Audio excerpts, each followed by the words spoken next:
Bueno, voy a arrancar con mi presentación y esto es una charla de una historia de amor. Mi historia de amor con las ideas de la libertad. Y tiene 3 capítulos, porque en la medida que uno va estudiando y va profundizando en esto, el romance va surgiendo de distintas maneras. Lo primero que me enamoró del capitalismo y la libertad, básicamente fue que es una máquina de sacar gente de la pobreza, que es la máquina de la prosperidad, que es la máquina del bienestar. Pero claro, cuando uno avanza en esta idea, se encuentra con detractores que acusan al sistema de ser injusto. Entonces, el segundo momento del romance arranca cuando uno se empieza a poner a estudiar sobre, básicamente, si el sistema es justo o no. Y uno lo que descubre que no solo que es justo, sino que además es el único sistema que es justo. Y como si fuera poco, la tercera etapa es una etapa estética, donde claramente uno llega a lograr percibir la superioridad estética del capitalismo. Entonces, lo primero que hay que comprender es que la historia de la humanidad es una historia donde básicamente siempre la condición del hombre fue la pobreza.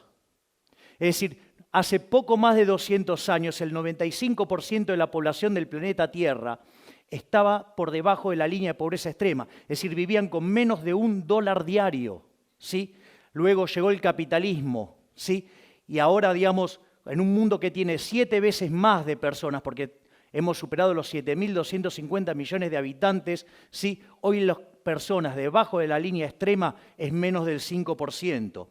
La contracara a esto es un aumento fenomenal de la productividad. Si uno toma la historia desde el año 0 hasta el año 2000, el PBI per cápita se multiplicó por 12,9 veces. Sin embargo, en los años que van entre el 0 y el 1800, solamente subió 40%, todo concentrado justo después del descubrimiento de América. ¿Hasta qué? Hasta que llegó el capitalismo, sí, que generó la revolución industrial, y a partir de ahí, sí, el PBI se multiplicó por más de 9 veces. Es decir, y lo otro que se percibe es una fuerte aceleración del crecimiento en el mundo. Fíjense que entre el 0 y el 1800 el mundo crecía a una tasa del 0,02% en términos per cápita. Durante el siglo XIX se acelera casi 33 veces al saltar a 0,65. En los primeros 50 años del siglo XX se creció al 1,06. En la segunda parte al 2,1% y hoy el mundo crece al 3%. ¿Qué significa esto?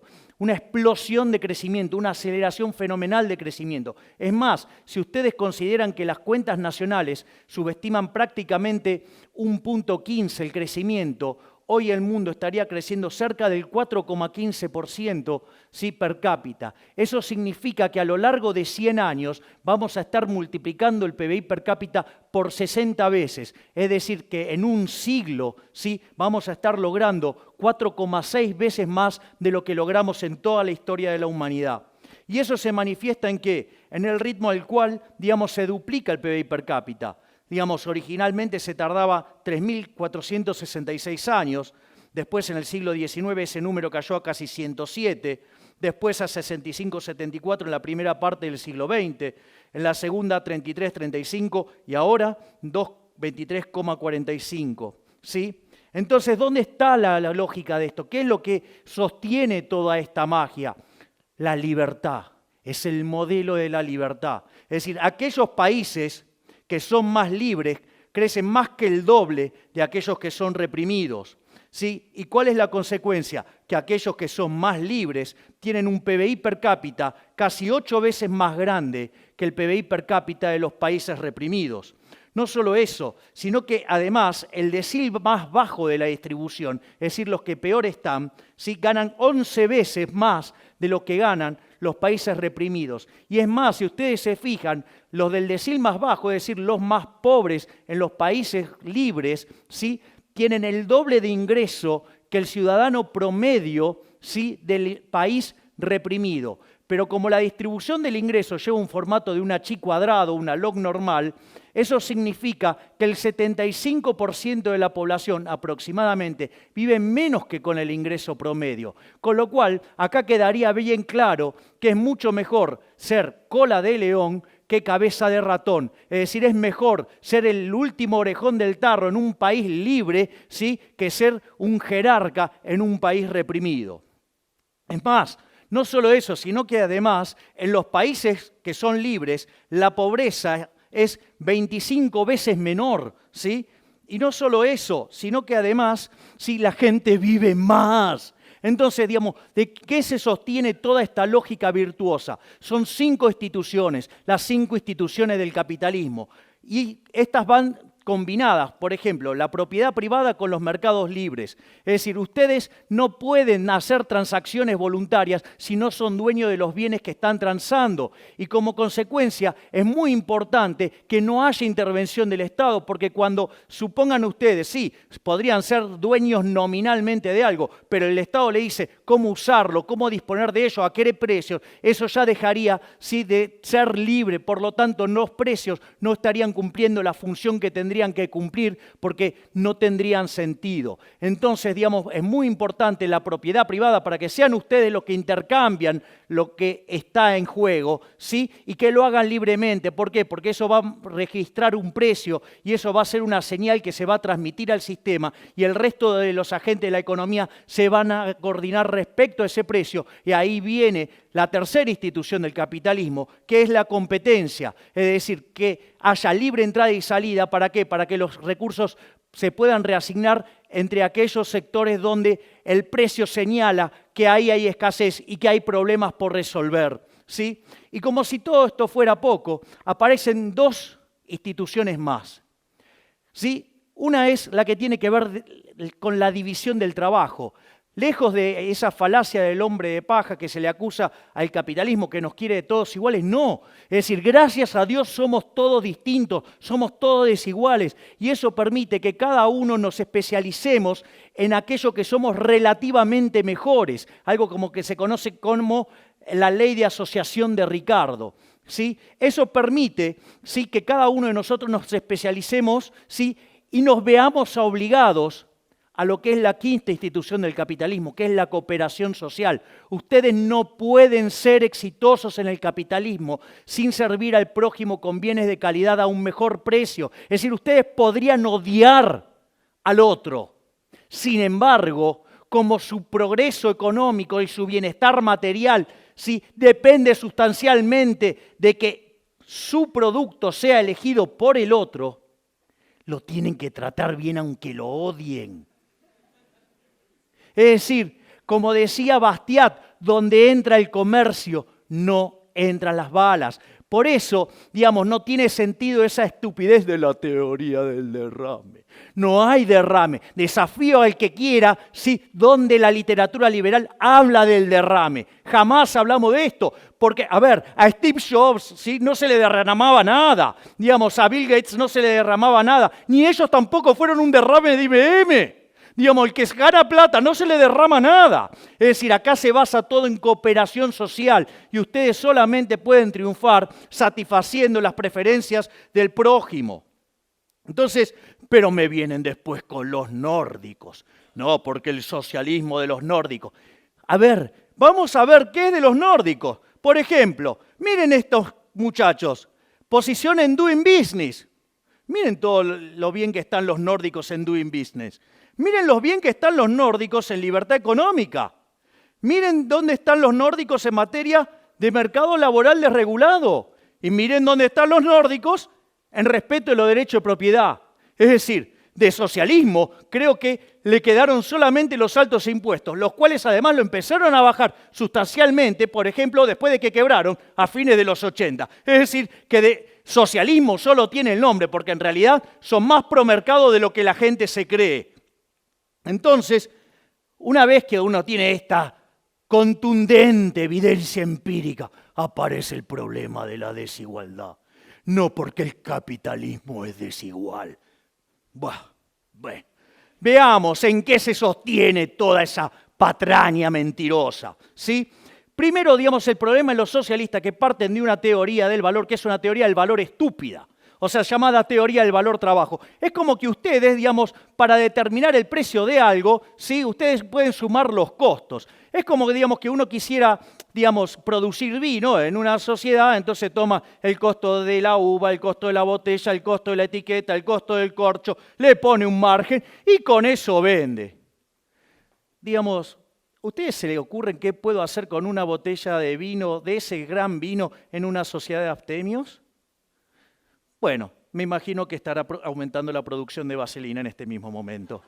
Sí, pero digamos, o sea, además sería un mundo tan tonto, sí, que además no habría quiebras. Y yo creo que hay quiebras. Es más, la teoría de la explotación que sale de eso es una estupidez. Porque fíjense esto, si hay algo que caracteriza el progreso tecnológico impulsado por los empresarios, es que ahorra trabajo.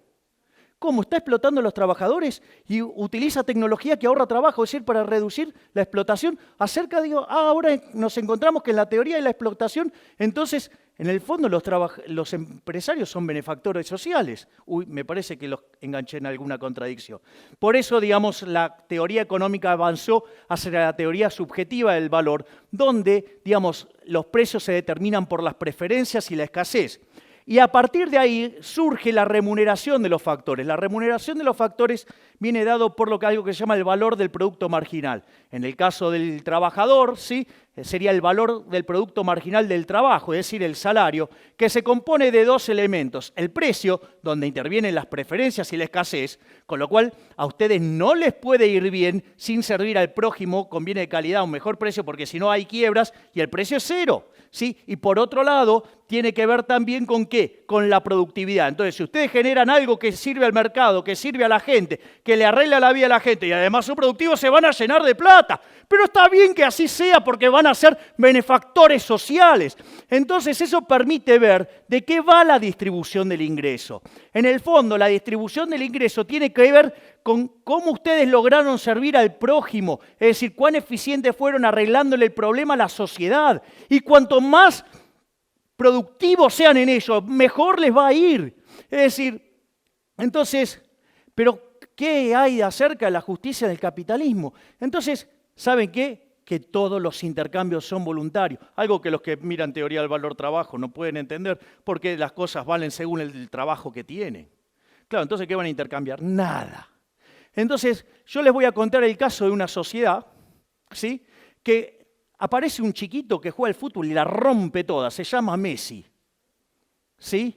Entonces, claro, todos quieren tenerlo a Messi, porque saben, ¿sí?, que si lo tienen a Messi van a ganar todo. Ahora, ¿cuál es el punto? El punto es que Messi, cuando todos lo empiezan a demandar, ¿qué dice? Y yo quiero más plata. A punto tal que me gustaría llevarme por mes 2 recaudaciones del estadio, con lo cual habría que estar duplicando el precio de las entradas. Los únicos que quieren pagar eso son los catalanes.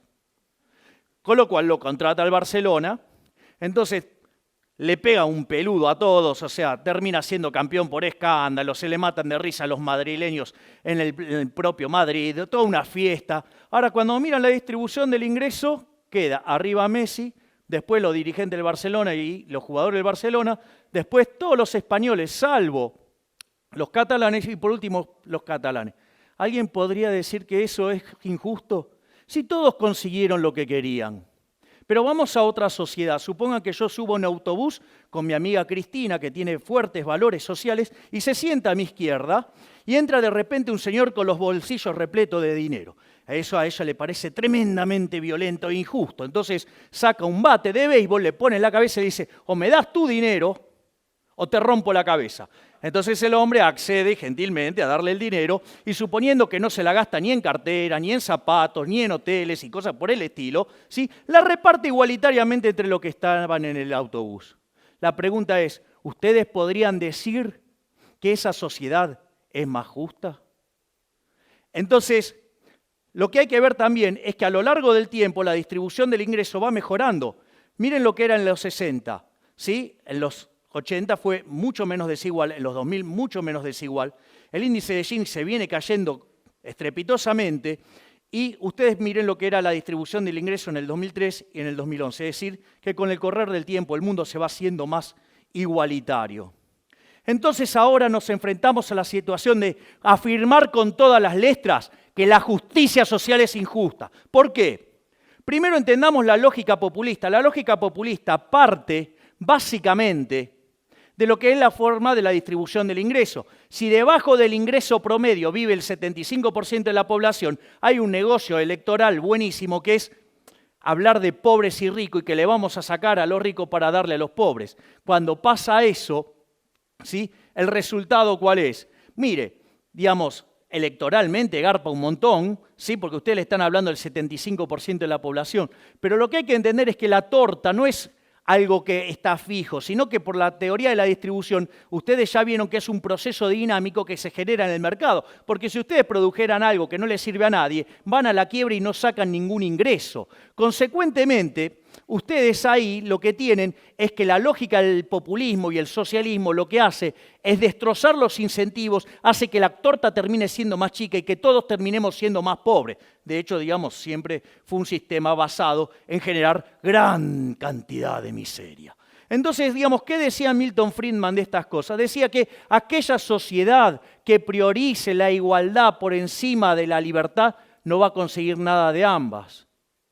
En cambio, aquellas sociedades que prioricen la libertad por sobre la igualdad va a conseguir mucho de las dos cosas. Es más, ya lo decía John Stuart Mill, digamos, aquellas sociedades que se preocupan más por la igualdad que por la libertad termina siendo una sociedad de saqueadores. Entonces acá aparecen dos grandes logros del liberalismo que tienen que ver con la igualdad ante la ley, ¿sí?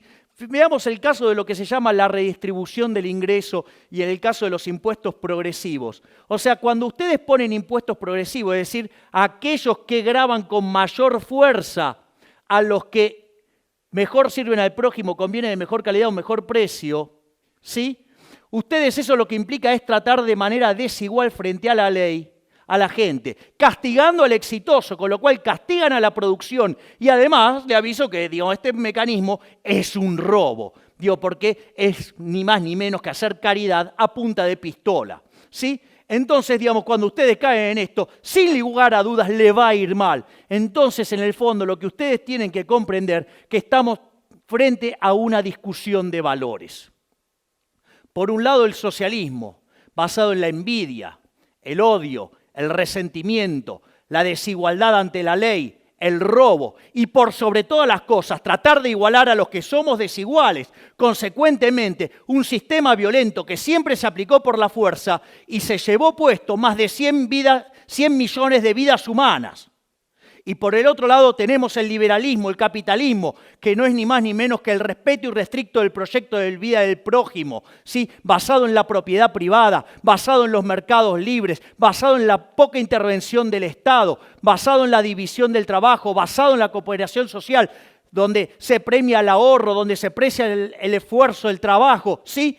Y todo esto, ¿sí? Sirviendo al prójimo conviene de mejor calidad, un mejor precio. Es decir, el exitoso en el capitalismo no es ni más ni menos que un benefactor social. Pero como si todo esto fuera poco, somos superiores estéticamente. Miren lo que es New York, miren lo que es Cuba. Sí, yo no conozco gente yéndose de New York para Cuba. Todos que se quieren ir al maldito capitalismo. Sí, es más, estéticamente hemos sido superiores siempre. ¿Cómo eran los edificios de la Unión Soviética?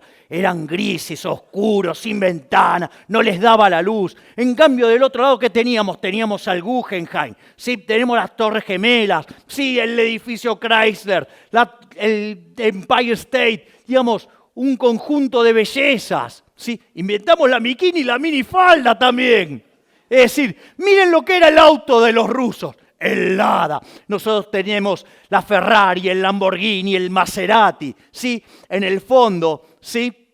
Estamos en una situación donde no solo somos superiores en lo productivo, no solo hemos sacado millones de personas de la pobreza, no solo es el único sistema que es justo, sino que además somos estéticamente superiores. Muchas gracias y ¡viva la libertad, carajo!